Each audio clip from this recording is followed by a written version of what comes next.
The NFC right now is one of the most wildest football landscapes that we've seen in recent memory. We even have NFL critics like Shannon Sharpe saying that this guy is better than this guy. So to solve these questions, we're doing the only logical thing. We are going to put every NFC team into a March Madness style bracket to figure out which team is the best. To make it fair, we took every team and ranked them based on how well they performed last year to determine the seeding. The Eagles took the first seed because they finished 14-3 with the San Francisco 49ers 13-4 finish, putting them at the second seed, all the way down to the last seeded Bears, who finished the opposite of the Eagles at 3-14. So make sure to like and subscribe and go down to the comments and let me know who you think will walk away with the win. And let's start up with the first game with the Eagles taking on the Bears. This is the one game I thought was going to be an easy win, and the Eagles made it look that way on their first drive going down the field, and Jalen Hurts connecting with AJ Brown to kick it all off. But Justin Fields was almost able to do the same thing, driving down the field on the new Eagles defense, but was stopped in the goal line with Dante Foreman trying to jump in. From there, the Eagles came back out and hit a deep bomb down the right sideline that Quez Watkins was able to take 70 yards to the house. But once again, it was Fields able to retaliate as he took off on the next drive and ran it in for almost 75 yards. But in typical Bears fashion, when they set up for a field goal, it was absolutely missed. But the Bears' new defense was able to hold Jalen Hurts,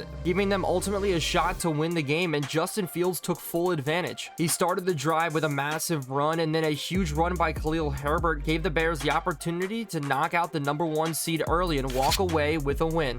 With the #1 seed out, the 49ers stood as the best team left in the tournament. And going into the fourth, they were up 21-14 behind Christian McCaffrey, running for 150 yards and 2 touchdowns in the game. But it was Kyle Juszczyk who the 49ers went to on 4th down, and he got stuffed, giving life to the Cardinals. They were able to drive down the field, completing a 4th down pass to Rondale Moore, and then Kyler Murray took it into his own hands, scrambling them down the field, putting them in position to hit Zach Pascal to push this game to overtime. It was a bad look for the #2 seeded team as the Cardinals won the toss, but with Kyler Murray missing some throws, they got the ball back, but Deebo Samuel dropped a Brock Purdy pass, so there wasn't anything going in this game. So this game was looking like a tie as the Cardinals got put in another 4th down situation, but as they lined up to punt, it was actually a fake, and the Cardinals were able to pick up a 1st down and then from it kick a field goal, sending the 49ers and the second best team out of this tournament.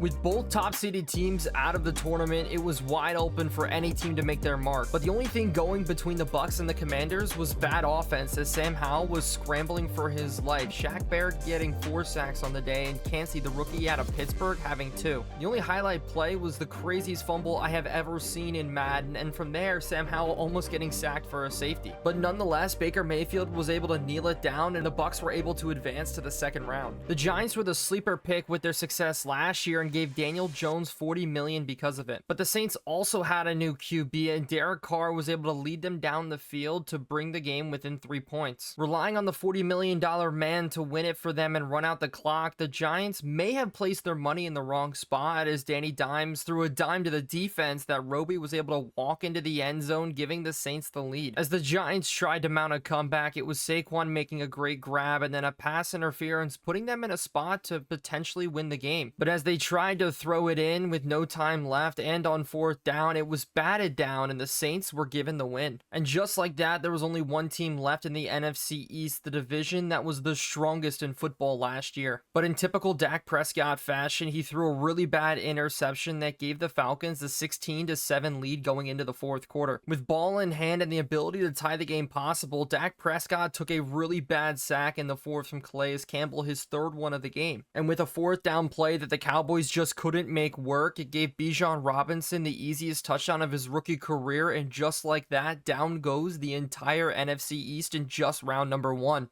With the entire East losing, if the Panthers won this game, it means that the entire NFC South would advance to the second round. To start the 4th quarter, it was Miles Sanders breaking the 10-10 tie, walking into the end zone off a drive led by rookie Bryce Young. But Geno was playing with a new contract in hand and was able to lead the Seahawks down the field, but a Justin Houston sack forced them to a field goal. And after rookie Bryce Young wasn't able to connect with Miles Sanders, Geno Smith and the Seahawks got a chance to go down the field and win the game. But the first snap of the 2-minute drill saw Geno Smith going down with an injury injury, bringing in Drew Lock. Lock was able to hit rookie JSN down the sideline for a good game, but it was clear why he didn't win the starting job over Geno Smith as he threw an interception to JC Horn, losing the game. The two teams that were up next built their rosters off the backs of their superstars, and they came to play in this round 1 game of the Rams versus the Vikings. Justin Jefferson was totaling 110 receiving yards, while Matt Stafford had 1 interception and 1 fumble going into the fourth quarter. Stafford tried to lead the Rams on a comeback in this game, hitting Van Jefferson for a nice game, and then Tutu Atwell for a good reception and an even better stiff arm, but it was a missed throw on a 4th down that would have been a touchdown that gave the ball back to the Vikings. But with not much going for Alexander Mattison, the Rams got the ball back one more time, and it ended quickly with an Andrew Booth interception, pushing the Vikings into round number 2. To finish out the first round, it was a Lions-Packers matchup. Could Jordan Love bring the Packers to a victory? Well, with the score being 10-14, it was Love connecting with Jaden Reed and Aaron Jones running it in for a touchdown that gave the Packers the 14-17 lead in the fourth quarter. After a bad return by the Lions and Jared Goff taking a bad sack, they had to give the ball back, and with Aaron Jones getting the Packers back into another goal line situation, the Lions defense was able to hold them, so the Packers were only able to extend the lead to 6. And this would be a nightmare as Jared Goff wound up and tried to push the ball down the field to Amon-Ra St. Brown, and it was tipped up by a Packers defender, and another Lion brought it down, taking it 70 yards to the house. This completely ended the game and gave the Packers-Lions rivalry the best ending it's ever seen, and the best end to round 1 that we could have asked for.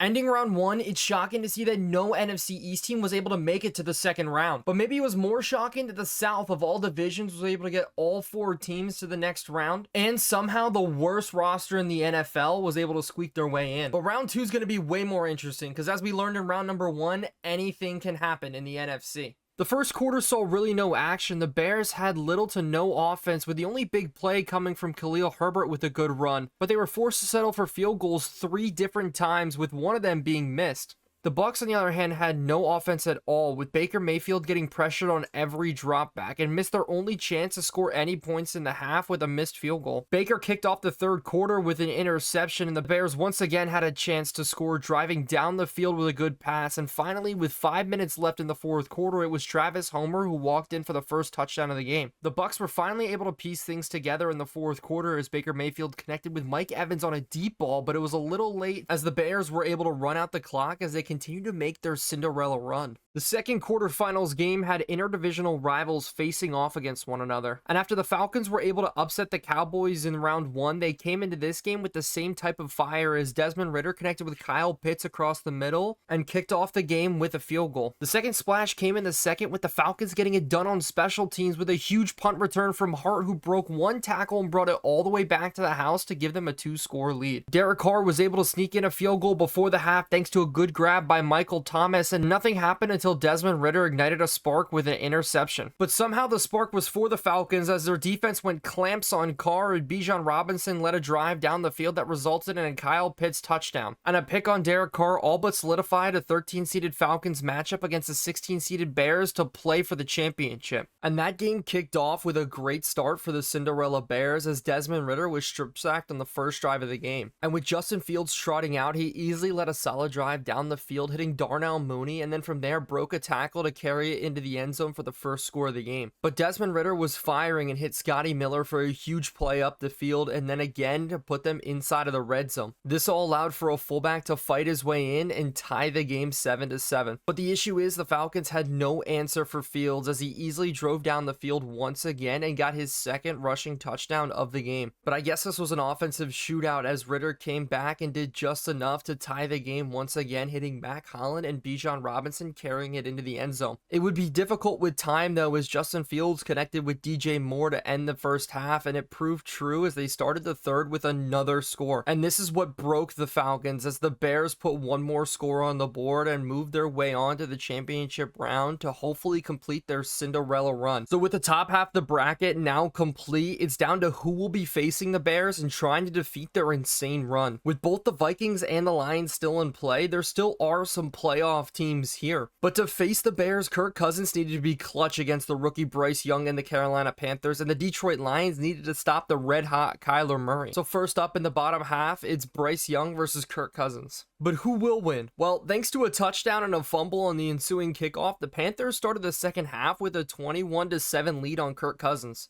And it only got worse as with 4 minutes left in the third, Kirk Cousins threw his second interception of the game to Kruger Hill. And all the Panthers needed to do from there on out was play smart football and they could move on to the second round. And they didn't quite do that on this 4th down play call, but it worked anyways, and 3 plays later, Miles Sanders was able to put the game away with another touchdown. Kirk Cousins once again couldn't get it done, and the game ended with his 3rd interception, allowing rookie Bryce Young to lead the Panthers into the 3rd round. And it was more the same in the other game, trying to find out who would play Bryce Young. The Lions went up big early, and once again, the Cardinals were forced to fight back. They were able to do it against the 49ers, and maybe got the spark they needed as Captain Buda Baker snagged an interception to start the 4th quarter. But lightning doesn't strike twice as Kyler threw an interception of his own to Mosley, letting the game come to an uneventful ending with a score of 20-6. So hopefully it'll be a little bit more exciting as the Panthers and the Lions squared off for a chance to play in the championship game. And it was, as Bryce Young kicked off the game with a drive down the field, hitting Hayden Hurst on a deep pass across the midfield stripe. But as they got down to the goal line, instead of running it in, they pulled a Seattle Seahawks and threw it on the goal line, leading to rookie Jack Campbell picking it off. But this put the advantage in the Lions' favor, and Jared Goff was able to hit Marvin Jones Jr. down the sideline to take the first lead of the game. Late into the third, with the score still being 0-7, the Panthers finally got moving. And it was Adam Thielen getting them into the red zone. But as it came down to the 4th, the Panthers got put in a 4th and goal situation, and once again the Lions were able to make a goal line stand. It was not looking good for the Panthers, but the defense stepped up and Shaq Thompson snagged an interception off of Jared Goff, and Hayden Hurst was finally the first Panther to answer a house call to tie the game. The Lions took the lead back late into the 4th with a good drive that was able to push the lead to 3, so it came down to a 2-minute drill for Carolina. And not being able to get into field goal position, it was left up to a Bryce Young Hail Mary, but just like his height, it came up a little bit short. So here we are, there's only one team left in the NFC to take the crown. And looking back at it, maybe Shannon Sharpe was right in what he said, that Jared Goff and Justin Fields are 2 of the top 3 quarterbacks in the NFC. But this bracket has shown us exactly what we are looking for. The NFC, it is insane. So with 2 NFC North teams left in this tournament, the question is now, what team will take the crown? To start the game, the Bears defense came to play with a sack on Jared Goff, giving them the chance to strike first. But it looks like the Lions defense was on their game as well. Marvin Jones Jr. has been one of the best receivers in this tournament so far, and he kicked off this game with a massive catch to put the Lions inside of the red zone. This was all set up to allow David Montgomery to walk into the end zone for the first score of the game. But the Bears have come back from worse, and with 4 minutes left in the second, that game-tying drive was kicked off with Justin Fields and Cole Kmet connecting for 20 yards. But the score came from a self-proclaimed top 3 wide receiver in the league as Chase Claypool caught a deep crosser to bring the game to even. But that wasn't the last score before the half, as Goff got picked off by TJ Edwards and Justin Fields ran it in for what feels like his 8th touchdown in this tournament. But either team didn't want to take it to half though, and Goff connected with Josh Reynolds for a 65-yard completion to make it a 14-14 score, and Justin Fields led another good drive with little to no time remaining to get a field goal before the end of the half. With the Bears getting the ball first, Justin Fields took full advantage with a massive scramble and hitting his new weapon DJ Moore to take the game to a 2-score lead. So the Lions needed to bite some kneecaps to get back into this game, and that's what they did with this 4th down conversion to start the 4th quarter, and after some help from the referees, they were able to walk it in with a Jahmyr Gibbs touchdown.